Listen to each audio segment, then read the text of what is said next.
Good morning, Parker Posse. Yes, she is up and at 'em with her shenanigans. I want to show you that today is the opening of Alligator Alcatraz in Florida with Governor DeSantis. I am taking this clip actually from Midas Touch, which, if you haven't subscribed, you should subscribe if you like getting political commentary. And they took it from Fox News, okay? So who knows who else has gotten it. But let's look at this. So pathetic. Here, watch this. Hopefully it's not too loud. This 30 square mile area is completely surrounded by the Everglades. Presents a efficient, low-cost opportunity to build a temporary detention facility because you don't need to invest that much in the perimeter. People get out, there's not much waiting for them other than alligators and pythons. Nowhere to go, nowhere to hide. Within just 30 to 60 days after we begin construction, it could be up and running and could house as many as 1,000 criminal aliens. One suggestion, build two. The first one's going to fill up quick. By the way, Okay, so do you hear that? They're all excited about this place. I mean, really, it's crazy.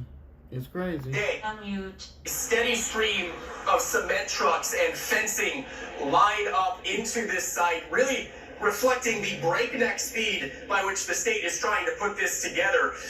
The governor says this is going to be ready on Tuesday. He argues that this is a crucial effort to partner state and local resources with the federal government to accomplish President Trump's ambitious deportation goals, saying they simply don't have enough capacity to detain everybody that they want to deport. But here people are clearly concerned. Hundreds of protesters lining the street for, I'd say, about a quarter mile in each direction, saying that this is going to disrupt the very fragile ecology here in the Everglades. At the center of this argument is the native people here, who really reject this premise that this is some barren wasteland filled with alligators and pythons. The native people, part of the tribes that live here, the original that this is our Americans, ancestral homeland with a delicate ecological balance that could be disrupted with all of these trucks coming in, trying to truck thousands of people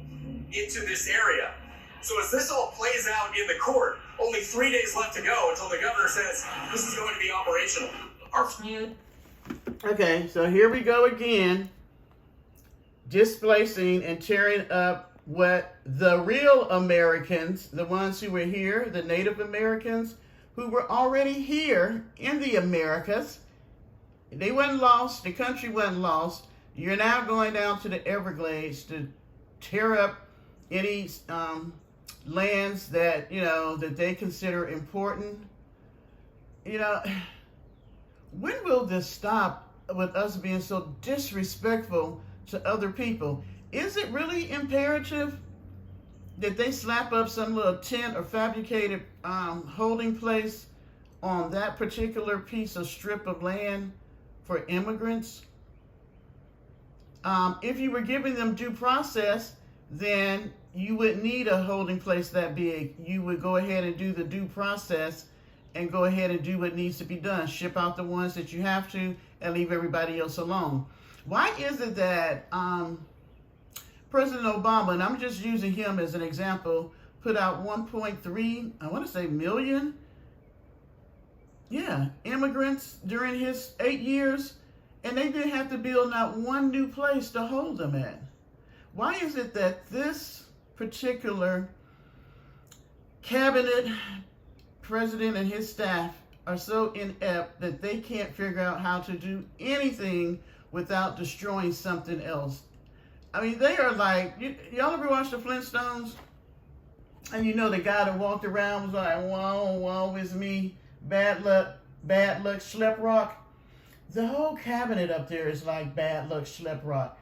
Every time they touch one thing, they destroy something else. I don't understand it. It's like, there are some people, they say they have the golden touch.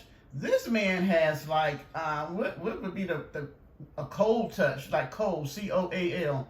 He can't touch nothing and make it prosper. That's crazy. But maybe because the heart is black as coal. All right, let me get to work, guys. This might be one of those days when I'll be having my foolishness going on with a whole bunch of videos. thinking about going live tonight.